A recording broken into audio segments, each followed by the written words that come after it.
So the topic that we have for today's discussion is if inequality is inevitable. Should we introduce ourselves? I'm Lexi. Robbie, Raven, Andrew. Sarah. All right. So I think that as far as Marx's ideologies go, where he has the two-class system, and it's the bourgeoisie and the proletariat, I think it's kind of hard to be equal in that way because there's like the business owners and then the workers. So I feel like there's always going to be a stigma of the workers are below the business owners. So I feel like it would be really hard to make that equal. If that makes sense. I don't really think it matters which one you pick, but because basically I think it's really like impossible to be truly equal because there's always something dividing you from someone else, whether it's your status, your race, your money, your sex, where you come from. Yeah. Like there's always something dividing you. I think, and honestly, I think if you were truly equal, it kind of messes things up. Like you wouldn't really have a hierarchy, which I think you need to function. Mm-hmm. Just different, I guess, characteristics to base that off of. Yeah, I mean, he says that there is Marx says there is inequality, and like he talks about like the communist society frees everybody from inequality, but like would it really, if there's like no class, no status society, would there still be like There's always going to be people's opinions too. Like you can't make or like everybody's how people opinions treat the each same. other? Yeah, I think it's like a psychological thing where like if someone looks at someone else, they automatically start pointing out the differences between them and the other person. And then like based on that, how they act on them. Mhm. Because like in kids, you're not born racist. You're like You're most taught likely it. taught. Yeah. Yeah. Even like stratification, you are born into that. If it's an economic situation, that wealth, you're born into it. Like I think if you're a kid, you really don't notice. Hey, they're wearing so and so. They're like this, and they're like, oh, they're cool. They're fun to play with. And then you hit a certain age, you're like, oh, they have holes in their clothes. They kind of smell weird. It also like that. It's also like how your parents tell you about it because some parents are gonna be like everyone's equal, treat everyone the same, but then other parents like it's just kind of how you're raised. I think. Yeah. So So a lot of it has to do with institutions. Yeah. Either whether it's parents, media, like news articles, TV, Yeah. social media, definitely. Okay. I think out of the three examples that she wanted us to go off of, I think Weber and Du Bois kind of explain it best. Because with Marx, it's just like you're either or. You can't be, I guess, you're either this or you're this, and there's no moving. It's solid, it's like concrete. With Marx, there was like the whole social mobility thing. You can go up and down in it, you can move around. It's just all based off chance. And Du Bois, I believe, honestly, what I got off of it, he basically said the same thing as Weber, but it was more, I guess, what's the word for it? In depth, I guess. He's like, you can be this and this and this, but if you're this color, it's a little harder to have as many opportunities if you had the same, I guess, stance, but you were white. I think even with Weber though, just like he had the idea of social mobility, but I mean even that is kind of bolstering the whole inequality thing because there's people that are above you, people that are below you, and while you can like move through different stages, there's still like that difference between everyone, and there's kind of still a stigma of like marrying down, Yeah. or you know. It's all about status, basically. Yeah. You want to be this, you strive for this. If you're anything less than that, you're a failure. Yeah, and you can't really be equal when there's a status system. Yeah. Like, Yeah. I don't really think you can truly be equal. Mm-hmm. And deal with more access to like resources will have, or even money usually have more power. Mm-hmm. I mean that kind of puts them on top. So Yeah. is there really a way to? Is there really a way if someone's born into a lower income, lower status, are they able to overcome the people with that kind of power and that kind of gap advantage on them? And it's not even just the stigma either. It's like lower class people have to work so much harder just to Yeah. make ends meet, and there's that. And I think like if you're born into lower class, it will be hard only because like usually your parents will be the ones helping you out like college and everything. Mhm. But if it's hard to get that money, then it's hard to like get a good Who scholarship. was it? Was it Du Bois who was talking about the access to opportunity? Or was that Weber? It's Weber, I think. That was Weber. Yeah. Like lower income people don't have the access and they don't have I forgot what she tied it to. It was like access. It's a resource. Yeah, Resources. resources. Yeah, but I think Du Bois like Power. understands that, or like infers that people from that lower class, based upon race, it's still applied to completely unequal status for those families that don't have anything. Yeah, between like Weber and Du Bois, Weber said that like class defines everything, but I think Du Bois was more of a race defines most things. Yeah, 'cause, he talks about the one thing, sorry. No, you're good. But after he noticed he was different from the other kids, he sought after like excel in the grades and sports and whatnot. And he beat them. He excelled at all of it. He was top of his class, but he was still lower than everybody else because he was Yeah. black. And I think it also has a lot to do with what we talked about earlier about like people's opinions. Mm-hmm. And like just the fact that he realized he was different kind of changed his mindset.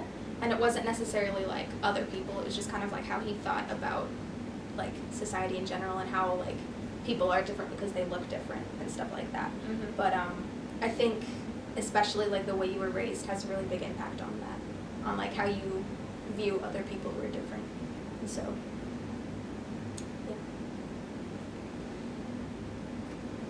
I wonder if it would be different if you like flip the spectrum, like how African Americans are like a minority, especially like Yeah. back then. If it was like the other way around, or like whites were the minority, would they still be under like the same thing of like, hey, we're feeling inequality over here compared to like the African Americans? I wonder if it would be harder for like, Or like how different it would be. yeah. I feel like not so much, only because like even if you're white, there's still like other ethnicities and races that also have lighter skin tone compared to like darker skin like India, Yeah. Africa. So I feel like it's not just whites, it would have to be like Asian. Yeah. I mean, if like the minorities of the world or country or whatever were the majority, and it would, like vice versa, would there still be like that type of inequality? I think there would. Yeah, I think there would be. Because, like, Yeah. I think the reason that the whites are considered superior is because the whole, I don't know, it's kind of like a historical thing. Because we were, like, way back when, we were the majority. We had the army, we had the power, and we took that into our advantage and pushed everybody else below us. And it's kind of like how they were raised. Like, it's different now, like, a little more different. But they're still raised with that aspect that they're less than, that they're treated less than, that they're believed and viewed, and I don't know, because they are less, is what they're taught. But the social mobility does it still exist in that concept? I mean, I think it's a little more fluid, because like you have mixing now, okay. and it's not like, I think it would still exist though. Yeah, the whole, still- Yeah. the difference thing. Yeah, I it's don't really. It's hard to say if it would be the same as what it is now, but Yeah. it would definitely still exist. I think. More like I think an it's easier, but it advantage. still exists. Yeah.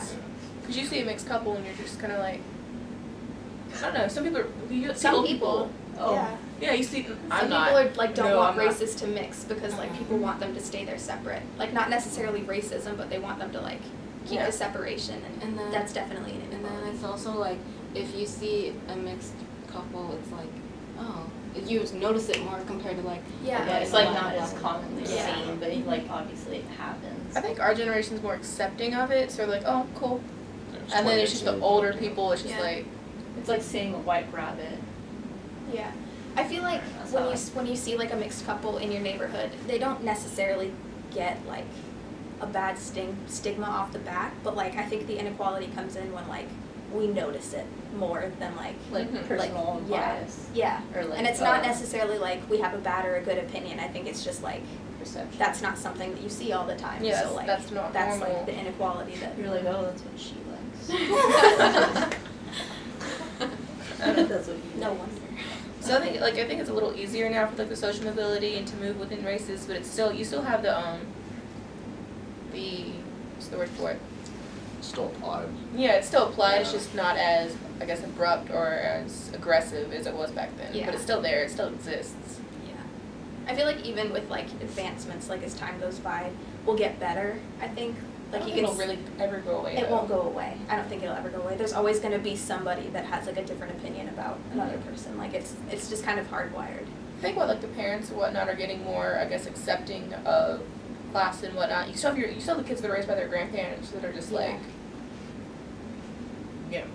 and you can see like in younger generations, like we're getting to be more progressive and accepting. Mhm. So I feel like just like as the younger generation that we have now like grows up and teaches their kids, it's just gonna get more accepting. But I mean, it's not gonna go away No. completely. I don't think they're ever really gonna truly, like I said, be equal. Like Yeah.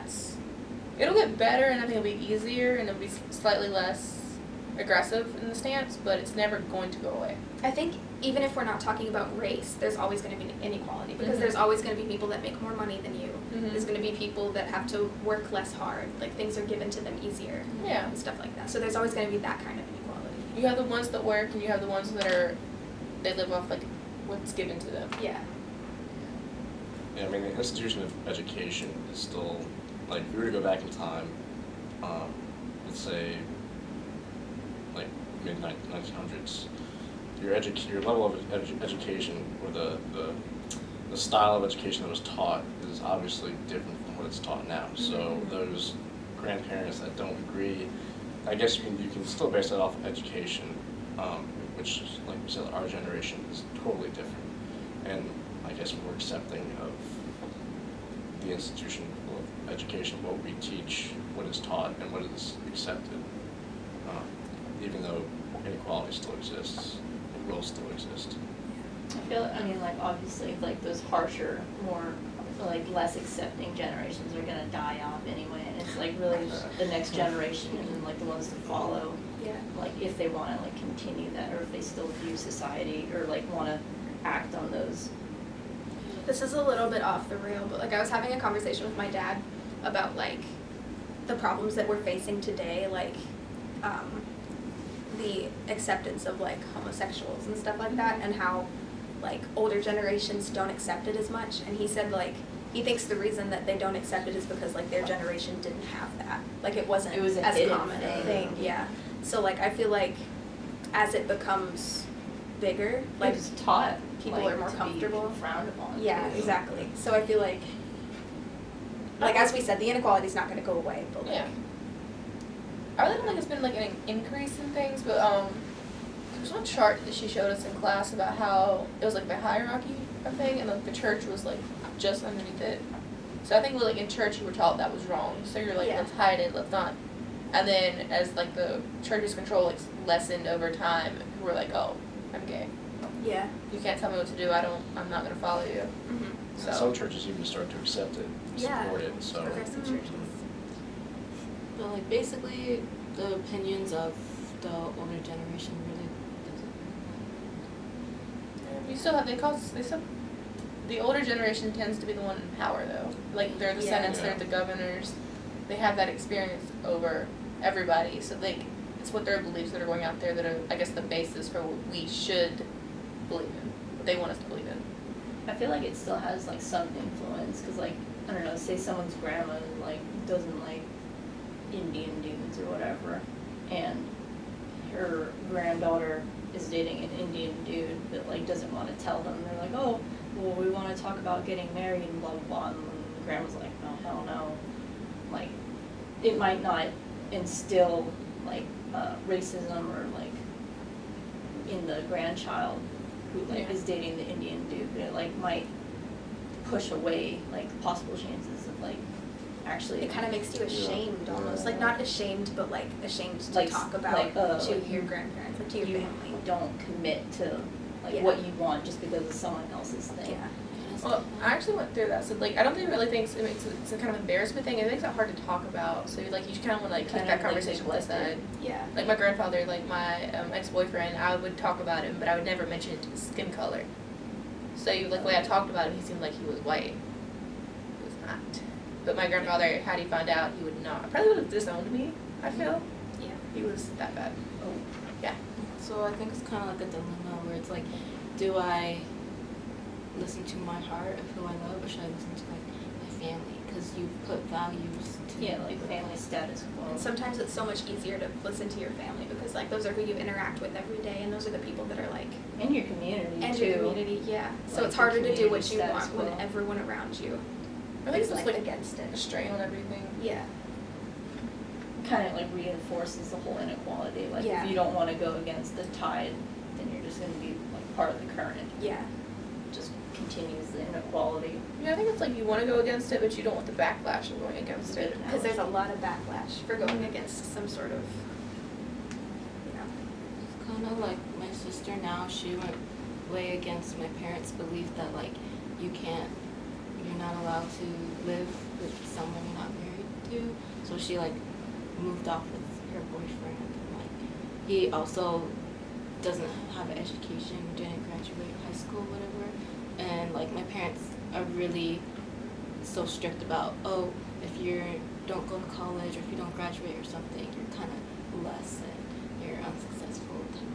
Yeah, mine are always like they have to have a job, they have to be at least in college or have a degree, they have to be this, and this. Anything less, you're settled. You're not going to be happy. You're not going to succeed in life. And I they- wonder if that's like, if it's like an inequality thing, or if they're like, if it's a well-being thing. Because like you're their kid, they want you to like do well. But I wonder if it's also like they're lower than you, so you deserve better. The way Like mine it's always, hard to really know. yeah, the way mine always phrased it is either I do as well as me or I do better. There's no settling for less. Yeah. Like it made like they'd be, I guess, disappointed or ashamed if I were to go less than what they deemed my status to be. Yeah. I mean, I can't say it really doesn't matter what your parents say, because you're gonna do either what you want or like what you're influenced by, but like, like say if whoever you were dating was like at a lower like income, education, or status than you, and you were okay with that, and you just like went along with that, like. It's kind of like the only thing they focus on is that particular thing that they don't have. Instead of like focusing on the actual person with their personality or how they are, they just focus on like, oh, they don't have an education. That, I mean, like, that would be their only current status, because, like, if you stayed with whoever who was at a lower at that time, like, if you guys stayed together, he wouldn't always be in that lower class or status or whatever. He could, like, rise to either your level or, like, higher or whatever. Yeah, like I think it's when you first meet somebody, the first things you ask are age, occupation, goals. Yeah. And if they're Like, are you a janitor, or do you actually work at the school? and do you do a real job? Yeah. Yeah. Are you settling for this? Or are you gonna do something with your life? I don't want to go on a first date with you. Yikes. Yeah. You know, those are questions my parents ask me. Yeah, that's So fair. like, you're not meeting them Yeah. ever. I know, like, there's also jealousy that you have to take into, like if you're dating someone and they're more well off than you are, and maybe you're both in college, but like, for them, their parents pay it all. They don't have Yeah. to worry about like working, but like, So they don't get for it. you, maybe like, your parents can't help you and you have to work so hard just to stay in school and you've got to hold down jobs, and it's just like, I really wish I had it as easy as you did. And there's kind of like bitterness, for lack of a better word, kind of like, you have it so much easier than I do, you know? So Yeah. like, it kind of establishes an inequality, like you're doing it to yourself, like you're richer than me, you have it easier, stuff like that. I think it's on both sides, like that you have that feeling, and the person that's the well off, they don't really seem to grasp the fact that you can't go this or do this or afford pay this for these things. when they do it. Yeah. So they're like, oh, maybe they don't. They think they're better than me because they actually work or something Yeah. like that. I've met people like that, which we Me too. I dated people like that. But that's I've not important. avoided people like that. Smart. So was like deviating away from the norm, does that like, Like, add to inequality or? Like, yeah, like, or even apply to like the stratification system? That's a good question. Because I feel like going with the norm makes you socially equal. You Yeah, know, like I mean- wearing a certain type of shoes. Yeah, or I mean, something. no, like the word norm is pretty broad. Anybody, like even from an older generation, can, like, they'll consider homosexuality like Out of the norm. out of the norm. Yeah. And then you go like to our generation, 2018, like That's normal. Like, yeah, like it's something yeah, that you see it's every day. like, accepted. Yeah, maybe not to everybody, but you know, that obviously depending on your At like this time in history. yeah. Yeah. yeah.